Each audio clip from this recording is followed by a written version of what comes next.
Hello students, welcome to all of you.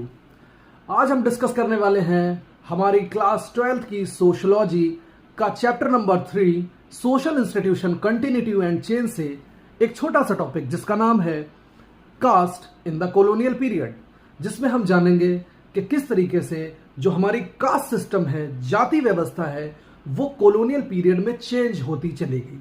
हम जानते हैं कि हमारे एंशियंट पीरियड में कास्ट को 4 वर्ण सिस्टम में डिवाइड किया गया था, जिसको हम 4 डिवीजन ऑफ द सोसाइटी बोलते हैं, जिसमें हमारी सोसाइटी को 4 स्ट्रेटास में बांटा गया। नंबर 1 ब्राह्मण, क्षत्रिय, वैश्य एंड शूद्र, और ये डिवीजन हायरार्कियल फॉर्म में था।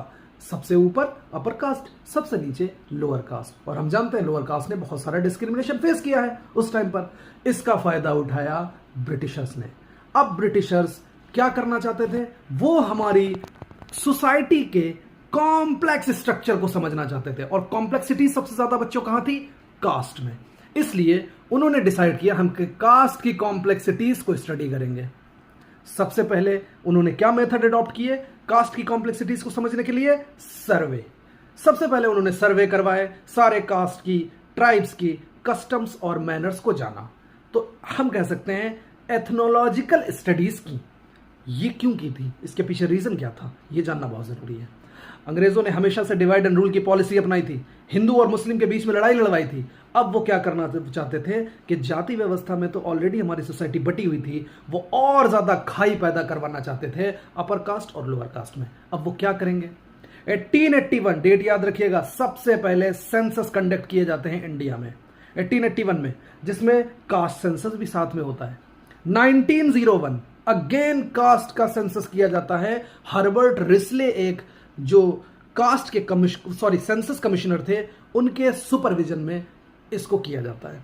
तो पता लगा कि यार हायरार्की की फॉर्म में कास्ट का डिवीजन है, अपर कास्ट को ज्यादा प्रिविलेज है, लोअर कास्ट को कुछ नहीं है। अंग्रेजों ने डिसाइड किया कि अगर हमें इंडिया को इफेक्टिवली रूल करना है तो डिवाइड एंड रूल पॉलिसी अपनाना पड़ेगी। इसलिए उन्होंने सपोर्ट कर दिया एससीज का। सपोर्ट कैसे किया? उनको लीगल रिकॉग्निशन देके। लीगल रिकॉग्निशन मींस कि जो भी उन्होंने एक्सप्लॉयटेशन झेला है, सप्रेशन झेला है, उससे उनको बाहर निकाला जाएगा।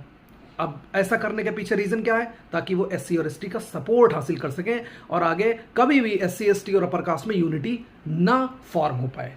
तो लीगल रिकॉग्निशन दिया स्टेट के through, government of India act 1935। ये बहुत इंपॉर्टेंट डेट है।